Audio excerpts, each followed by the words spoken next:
Hey folks, welcome. It's a big day here on TNLearn's Mathline Summer School Style, all right? And it's a big day no matter what style we're doing, all right? Because you know what? We've got a big number coming our way today, a big number. But I'm Ernie Roberts, I'm your host for TNLearn's Mathline Summer School Style, and we're glad to have you tuned in today. It's a great Friday, it's a great day, and you know what? We're going to make it even greater because there's a big announcement we're about to make, and let's see what it is, all right? It says 500. Isn't that half of 1,000? You say, well, what does that mean, Ernie? Yes, it is actually half of 1,000, isn't it? 500, half of 1,000. But what does this mean? Mathline, TNLearn Mathline is putting out its 500th show today. Whew, are y'all excited? I'm excited because that means you have kept us around for 500 shows. 500 shows that we've been able to help East Tennessee, now Middle Tennessee, Southeast Kentucky, Southwest Virginia, and of course a little bit of Western North Carolina with a little bit of math along the way. We're going to be back for another year and starting live again August the 8th. We want you to be around for us then, but also hang with us the rest of the summer. We've still got some good stuff coming your way. And speaking of this way, let's emphasize that number here, guys. We got 500, Mathline. What more excitement can we have? What more excitement can we have? Well, you know what? We're going to show you some problems here in just a second, all right? So let's get ourselves ready to sit back, be laid back, get you some pencil, get you some paper, maybe even a calculator, maybe all those good things, and let's see what we can come up with here today. Let's take a look at our first question here. What is the prime factorization of? Guess what? 500. Why is 500 such a great number? Well, like I said, I think it's a benchmark because it's such a great benchmark. You've gotten past 100, and 1,000 is the next big one in terms of the base 10 system. But 500 is that kind of, you're halfway to 1,000, and it's a pretty hefty mark. It's a hefty mark. Man, think about it. The Forbes 500, the Fortune 500, all those great teams, those have the big companies, the big name companies. 500, big number. Indianapolis, 500, a race. 500. Well, let's see what's going on with the prime factorization of 500. Let us put our 500, and what we're going to do, we're going to do a factor tree on this. We're going to run a factor tree on this baby. And it's like $5. You even have a $5 bill, but you know what? In Monopoly, there's a $500 bill. That's pretty impressive, all right? So let's see what we can get out of this factor tree. I'm going to go for some nice numbers here, all right? Prime factorization, we want to get down all the way to primes. Let's start with 10 and 50. That works out as a good start, good starting point. Break it apart. Let's break it down, see what we're going to have. Looks like 2 and 5 will work on the 10. Now, you guys out there waiting for me? All right, let's see. Let's break 50 down. How about 5 times 10? 5 times 10. And let's see where we are going with that. Got one more number. Now, this is prime, so we're going to circle it. This one's prime. This one's prime. Let's break it down again, all right? And here we go. 2 and 5. That's pretty cool, folks. That pretty much all our primes are 2s and 5s in this situation. Let's see where it's leading us. See what it's going to lead us to. It's going to lead us to, looks like 2 2s, which is going to be 2 to the second. I believe that's all we got, right? Isn't that true? Yep, there we are. And I've got 5 to the third. 5 to the third. So that's some pretty good looking things there. Again, let's see if we got it. We got 2 times 5 gave us that 10. 5 times 10 gave us the 50. Break it on down. And again, the primes are what we circle. Primes are what we circle. So there are 2 of those. We raise it to the second power. And we got our 5 going to the third. And you know what that means? It means 4 times 125. It's 500. It's 500. So here we are. We're getting started with our prime factorization. And we're just going to see what else 500's gotten to hold for us, all right? Like I said, it's used in a lot of places, lots of numbers. Let's take a look at our next problem here, all right? It says, list the set of factors of 500. So when we do that, remember we're looking for how many different ways can we multiply to get 500. Now, if we wanted to find ways to add to get 500, we could be forever and ever. There would be no end to those sets of factors, especially if we decided to throw in negative numbers, on the good old negative numbers on the addition facts. But we're going for the multiplication factors here, all right?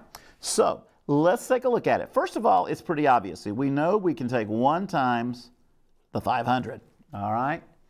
We would also be able to pick up 2 times 250. Now, dear friends, 3 isn't going to go in there evenly, so we're going to leave it out. We're going to leave it out. However, we do know that 4, well, will 4 work? It should. It should. How about it? 4 times? Yes.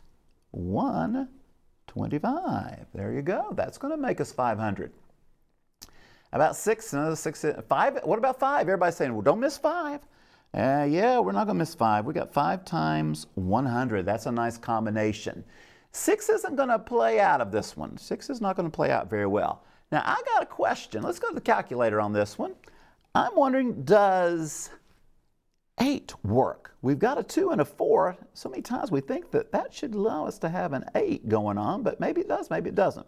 Let's check this one out. Let's take 500 and divide it by 8. Nope, it doesn't come out even. It comes out 62 and a half. All right, so want to be careful. Want to be careful. We don't want to leave anybody out, but we don't put anything in there that doesn't belong either. We know 6 isn't going to work. We know that 7 isn't. We know that 8 isn't. 9 isn't going to work because 3 isn't going to work. So we need to start eliminating. But we do have that value 10. So now we've jumped up to 10. How about it? 10 times, we got 50. Keep working along. Well, 12 isn't going to function because 6 doesn't, all right? 3 doesn't either. So how about it? 13, 14, 15, 16, 17, 18, 19, 20. 20 will do it. 20 times 25. There we go. Now I just want to make sure. Some of you are probably out there going, what about 15? We got these zeros and 5s. Will it not work? Let's try it. It's 500 divided by 15. Again, the 3 is the problem. And yeah, it comes out repeating decimals. So we want nice integral values for our factors. So it looks like this is the way it goes. We have 1, we have 2, 4, 5, 10, 20 going down this way. Now let's go back up this way. 25, I'm going to run out of space, so I'm going to put it right down underneath me. 25, then we got 50, 100, 125, 250, and we don't want to leave out the number itself, 500. Ooh, quite a few factors. Nice divisibility. We have actually 6 factors, 6 sets of factors, which makes 12 for us altogether. Number of factors there. So good questions to get us started off thinking about the number 500. Well, where are some other places we might see a 500 happen? Well, let's take a look at our next little problem here, all right? It says, what is the area of a rectangle whose length is 50 inches and whose width is 10? Let's pick it up real quickly. 50 times 10, because that's what we're going to do. When we do area, we take length times width. We get 500. And how about that? There we go. And by the way, those are square inches. So there's a quick one. We've got a lot of others that are coming our way here, all right? So let's see what else we've got running through here. Speaking of running, how about my next problem? It runs long, all right? Let's see what we've got here. It says I-40, that's Interstate 40, my friends. It runs 451 miles across Tennessee. So, Ernie, how did you know that? I look at the mile markers, and up here in Upper East Tennessee, the very last mile marker is 451. 451 as you're just about to go into the state of North Carolina. Now, Asheville, North Carolina is 49 miles further on I-40 to the east. So that means you've gotten to the mile marker, now it's moved 49 more miles. So how many distance is covered by these stretches, that 451 and 49? Let's check it. That would be like Memphis to Asheville. Remember, I did not say Nashville, folks, in Middle Tennessee. Memphis to Asheville. So we would take our 451. We're going to add the 49. And you know what? Let's check it out. Put that 49 right underneath there. Some of our younger viewers may be wondering, how did you get these numbers so quickly, Ernie? I do move through them pretty quick, don't I, on some of these shows. Let's add that 1 and 9 together. That gives us 10. Push that 1 right up there. And you know what? I'm getting 10 because that's what 6 and 4 adds up to. Bring a 1 right over there. And you know what 1 and 4 gives me? You got it, 5. And we're back to 500. Now that's just 500 miles. That's not square miles or anything like that because we're not looking for an area. We're just driving along the interstate, all right? 500 miles. That's a long stretch. That's a long trip, by the way, folks, going from our borders in Tennessee and then jumping over a little bit more into the Asheville area in North Carolina. By the way, viewers over there in Western North Carolina, we thank you for your support during our 500 shows that we've had going on. Let's take a look at our next problem here. It says a college football team with 6 wins is bowl eligible. You say, what does that mean? That means a college team can go to a postseason bowl game, make a little extra money for the school, have an extra game, a little more time to practice for the team bonding, all sorts of great things. So when you get 6 wins, it's a big deal. It's a big deal during your season. Now, most teams play 12 games. In fact, that's pretty much what their schedule is. So sometimes things happen. They can't get all those games in. But here we go. We're going to say if they play 12 games and win 6, what's going on?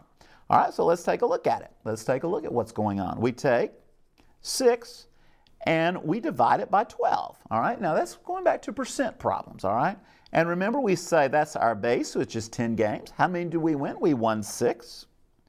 And we want to find out what's that percent. What's that percent? And that, of course, is out of 100. All right, so we cross multiply. We cross multiply. It's going to give us 12 times n. On this direction, we have 6 times 100, which is 600. So we're going to divide 12 both sides. And what do you see? I see n equals 50. That's 50%.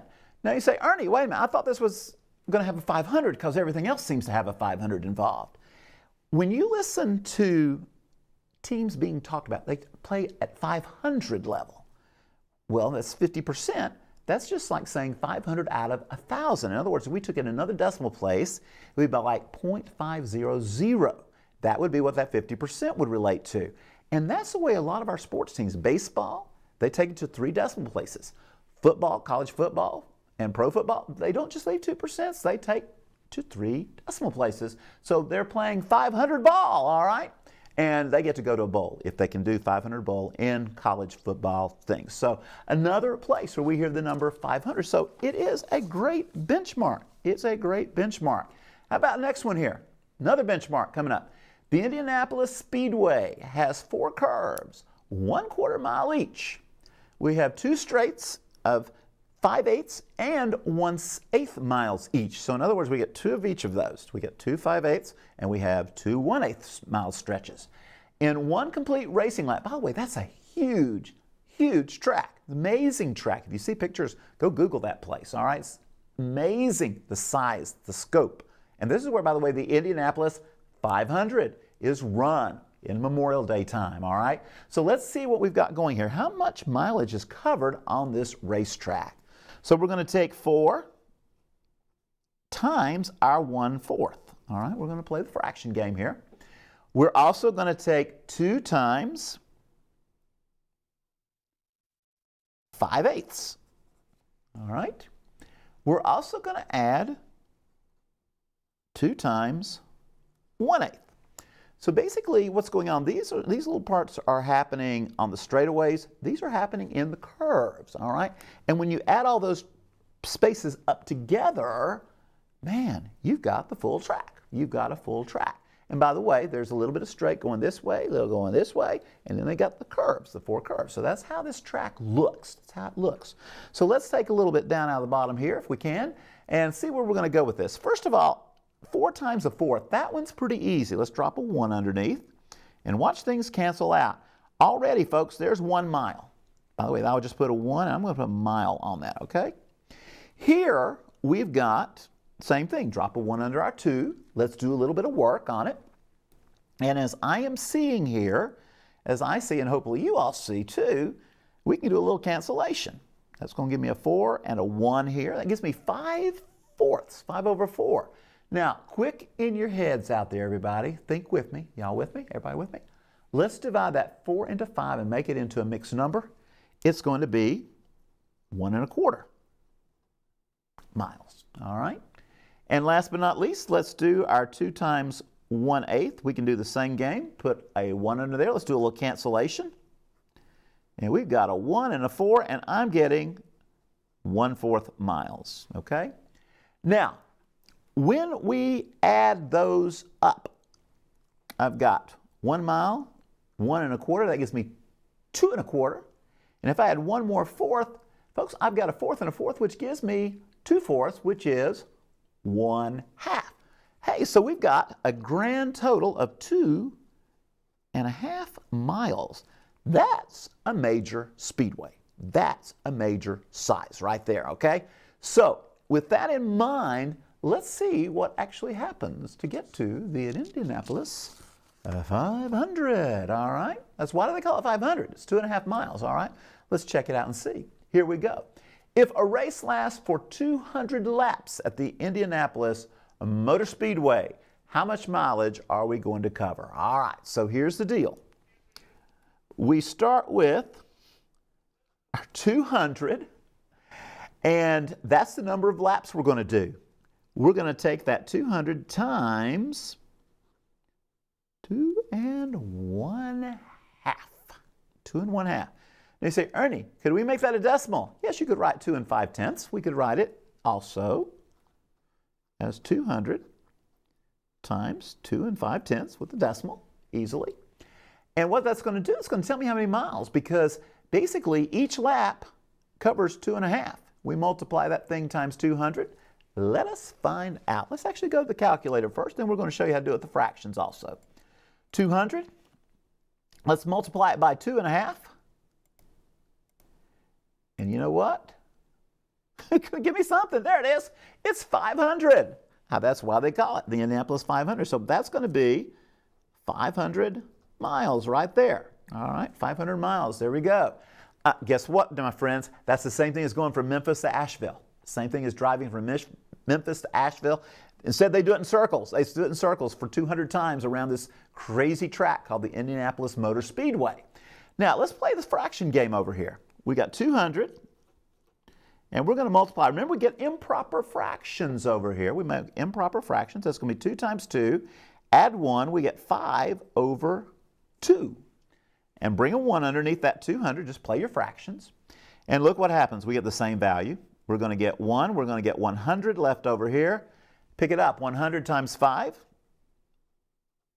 How about it? 500, same amount. 500 miles again. Not square miles.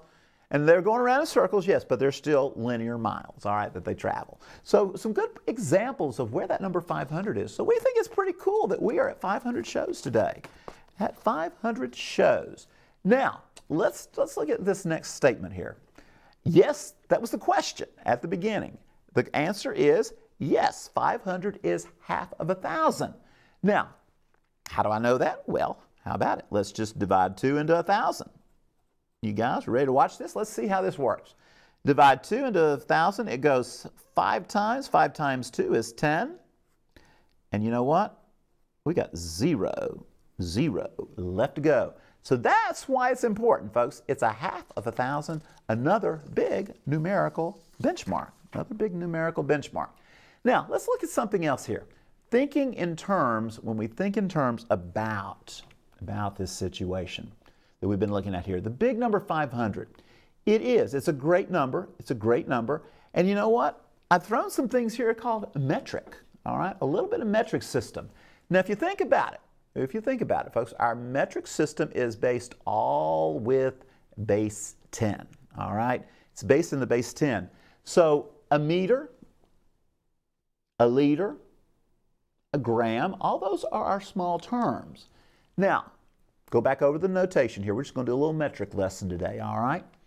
A meter has decimeters, it has centimeters, then it has, we call it millimeters.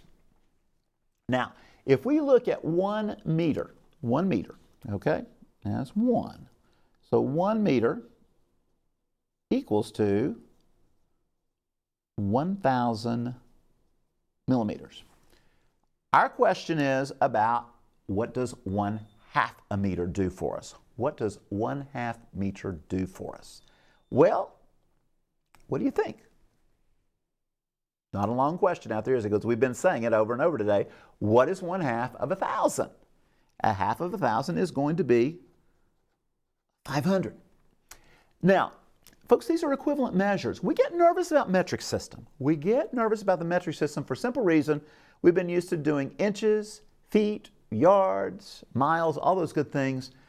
And That's a little bit difficult at times because we have like 1 inch equaling a certain amount of centimeters, and we always worry, well, what's the conversion on that?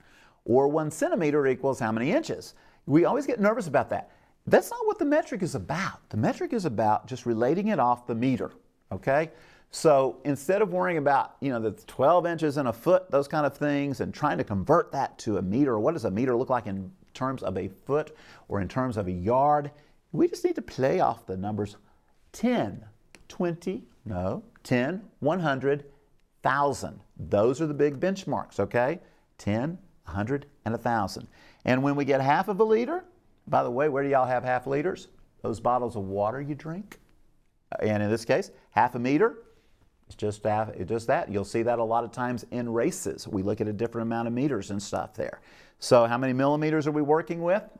500. 500. It's all about the 10, the base 10 system. But today it's all about 500. 500. So there's another great answer right there.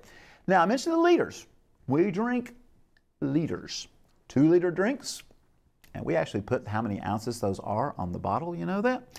But the same thing, we deal with milliliters. A lot of times in our chemistry and our science measurements, we use the milliliters. We use liters. We use this measurement quite a bit because everybody else in the world does it except pretty much the United States. Now, from here, we're going to look at 1 liter. And again, I'm going to go back and think about it. We've got deciliters, we've got centiliters. Those are really weird sounding things. But the one we use a lot is this ml for milliliters. And again, we have 1 liter. That's 1 there. That L looks a lot like a 1, doesn't it, folks? And that 1 liter equals 1,000 milliliters. And you know what? We're not interested in that, are we? We're looking for a half a liter. That's the good old liter water bottles that you all use. You use a half a liter. That's pretty much what each of those are. I think it's about 16.9 ounces if you read on the label. And with that half liter, folks, we're taking down about 500 milliliters of liquid. And that keeps us hydrated on these hot summer days. And of course, we're here at Summer School Mathline, but we're also celebrating today, where do we see the big 500? Now, changed up a little bit here. Some of you say, well, why don't you have gram equaling mgs? I could say that. I could have 1/2 a gram equals how many milligrams, just like we did up here. See, we had meters to millimeters. We had liters to milliliters. But here I did a little different change of pace just for you guys out there, okay? So you didn't get too easy out there, all right? Got a 1/2 kilogram. And I want to know, first of all, what is a kilogram equal to? Kilo means 1,000, all right? Kilometer means that we have 1,000 meters, all right? The same thing with kilograms here. We are going to have 1,000 grams. So let's make a note of that. So 1 kilogram equals 1,000 grams. And again, the story is we want the half the amount. So we're going to take it back. We're going to cut it back. We're going to take half of these 1,000 grams, and we're going to come up with, what do you think out there? Yeah, everybody's got it on the tip of their tongues. Actually, you're already saying it. 500, the big 500. There we go. We've got it working for us here. So again, whether we have meters, liters, kilograms, grams, it's all based on 10, 100, and 1,000. But when we go halves he's at 500. Big happy 500 today. And those are kind of the stories on our 500 moment here. So let's talk about how you've been doing with us here. First of all, I want to thank all of our sponsors for all these 500 shows. They've been great to be with us. Mathnasium, many times you've seen Mike O'Hearn come on and work with me here. Mike, thank you so much for being a sponsor with us over these years. Also, I want to thank our crew. C. Lee Smith, out there producer. Richard, my director, who has to keep me in line all the time and also does some great math up there. Jim Sain on the sounds. Sam Can, sometimes coming in and helping out. Clay Snell, who sizes me up, makes sure I'm in the middle of the camera usually before we start. It's a big effort down here, and I really have enjoyed being a part of 500 shows with these guys and these folks. And you know what? We've got the product to show you on Facebook. First of all, www.facebook.com/TNLearn, where you can send your comments, you can send us questions, you can even email us there. It says mathline@tnlearn.org. We love to hear from you folks, And we really, really think you're great. And you know, we've done the YouTube. That's a new thing that we've added this year. Let's try that again. 3 W's, www.youtube.com/TNLearn. And our problems of the day are appearing there, as are many of our full shows, especially during the summer school season. So, you know, we've got another year coming up. It's going to be live August the 8th. We want you to be part of it. We're going to do another 500 shows, we hope, of this thing in another 2 years. And you know what? It's because you're a part of it. And we thank you. We thanked our sponsors, but we thank you for tuning in every day, tuning in today. Happy 500. Happy 500. And we'll see you next show.